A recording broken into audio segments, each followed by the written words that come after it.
ನಾನು ಜಾರ್ಜ್ ಅವ್ರು ಕೇಳಕ್ಕೆ ಇಷ್ಟಪಡ್ತೇನೆ, ಯಾಕೆ ಹಠ ಮಾಡ್ತಾ ಇದ್ದೀರಾ? ನಿಮಗೆ ಬೇಕಾದಂತ ವಿದ್ಯುತ್ತನ್ನ ಉತ್ಪಾದನೆ ಮಾಡೋದಕ್ಕೆ ಆಲ್ಟರ್ನೇಟಿವ್ ಏನ್ ಮಾಡಬೇಕು ಅಂತ ಸಲಹೆನೂ ಕೂಡ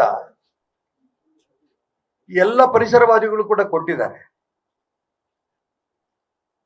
3,500 ಕೋಟಿ ಇದ್ದಂತ ಪ್ರಾಜೆಕ್ಟ್ ಈಗಾಗಲೇ ಮೊನ್ನೆ ಬಜೆಟ್ 10,500 ಹೋಗಿದೆ.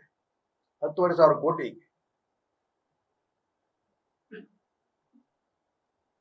ನನಗೆ ಮೊನ್ನೆ ಬೆಳಗಾಂನಲ್ಲಿ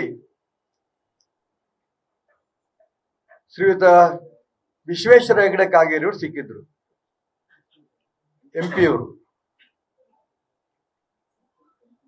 ನಾವೆಲ್ಲ ಭೂಪೇಂದ್ರ ಯಾದವ್ ಅವರನ್ನ ಭೇಟಿ ಮಾಡಿದ್ದೇವೆ.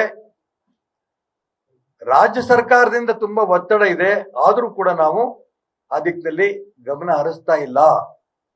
ಈ ಮಾತನ್ನು ಭೂಪೇಂದ್ರ ಯಾದವ್ ಹೇಳಿದ್ದಾರೆ.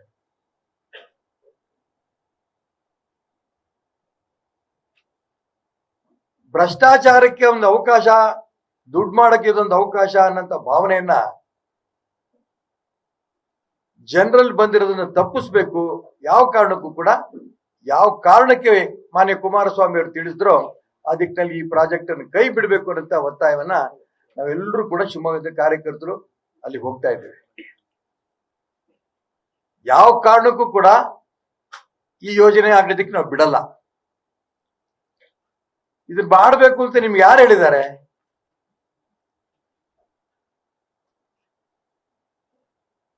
ನೀವ್ ಯಾವ್ಯಾವ ಸಮಿತಿ ಕಳಿಸಿದ್ರೋ ಆ ಸಮಿತಿಯವರೆಲ್ಲರೂ ಕೂಡ ಮಾಡ್ಕೂಡ್ದು ಅಂತ ರಿಪೋರ್ಟ್ ಕೊಟ್ಟಿದ್ದಾರೆ. ಸ್ಪಷ್ಟವಾಗಿ ಕುಮಾರಸ್ವಾಮಿ ಅವರು ಹೇಳಿದ್ರು ಯಾರ್ಯಾರು ಏನೇನು ಹೇಳಿಕೆ ಕೊಟ್ಟಿದ್ದಾರೆ ಅಂತ. ಹಾಗಾಗಿ ನಾನು ಮಾನ್ಯ KJ ಜಾರ್ಜ್ ಅವ್ರಿಗೆ ಮತ್ತು DK ಶಿವಕುಮಾರ್ ಅವ್ರಿಗೆ ಪ್ರಾರ್ಥನೆ ಮಾಡ್ತೇನೆ, ನೀವು ಯಾವ ಕಾರಣಕ್ಕೂ ಕೂಡ ಯೋಜನೆಗೆ ಆಗೋಕೆ ಅವಕಾಶ ಕೊಡಬೇಡಿ. ನಾವು ಕೊಟ್ಟರು ಯಾವ ಕಾರಣಕ್ಕೂ ನಾವು ಬಿಡಲ್ಲ. ಈ ಎಚ್ಚರಿಕೆ ಕೊಡಕ್ಕೆ ಇಷ್ಟಪಡ್ತೇನೆ. MPಗಳು ಇನ್ನು ಅನೇಕರಲ್ಲಿ ಹೋದಂತ ಸಂದರ್ಭದಲ್ಲಿ ಭೂಪೇಂದ್ರ ಯಾದವ್ ಅವರು ಯಾವುದೇ ಕಾರಣಕ್ಕೂ ನಾವು ಇದ್ರ ಬಗ್ಗೆ ಕೊಡಲ್ಲ ಅನ್ನಂತ ಮಾತಿ ಹೇಳಿದ್ದಾರೆ.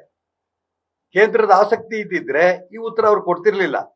ಅಕಸ್ಮಾತ್ ಇಷ್ಟು ಮಧ್ಯೂ ರಾಜ್ಯ ಸರ್ಕಾರದ ಒತ್ತಡಕ್ಕೆ ಮಣಿದ್ರೆ ರಾಜ್ಯ ಸರ್ಕಾರಕ್ಕೂ ಇದರಿಂದ ನಾವು ವಿರುದ್ಧ ಹೋರಾಟ ಮಾಡಬೇಕಾಗತ್ತೆ, ಕೇಂದ್ರ ಸರ್ಕಾರ ವಿರುದ್ಧನೂ ಹೋರಾಟ ಮಾಡ್ಬೇಕಾಗತ್ತೆ.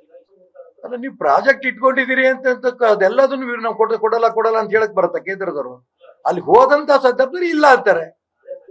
ಅದಕ್ಕೆ ಹೇಳ್ತಿರೋದು, ರಿಪೋರ್ಟ್ ಇಟ್ಕೊಂಡಿದ್ದಾರೆ. ಆ ರಿಪೋರ್ಟ್ಗಳನ್ನ ರಾಜ್ಯ ಸರ್ಕಾರ ತೀರಾ ಒತ್ತಡ ಮಾಡದಂತ ಸಂದರ್ಭದಲ್ಲಿ ಅವ್ರಿಗಾಗಲೇ ಹೇಳಿದ್ದಾರೆ MPಗಳಿಗೆ ನಾವು ಇಲ್ಲ ಅಂತ. ನೋಡ ಆ ರೀತಿ ಏನಾದ್ರು ಪರ್ಮಿಷನ್ ಕೊಟ್ರೆ ರಾಜ್ಯ ಮತ್ತು ಕೇಂದ್ರ ಇಬ್ರು ವಿರುದ್ಧನೂ ಹೋರಾಟ ಮಾಡ್ಬೇಕಾಗತ್ತೆ.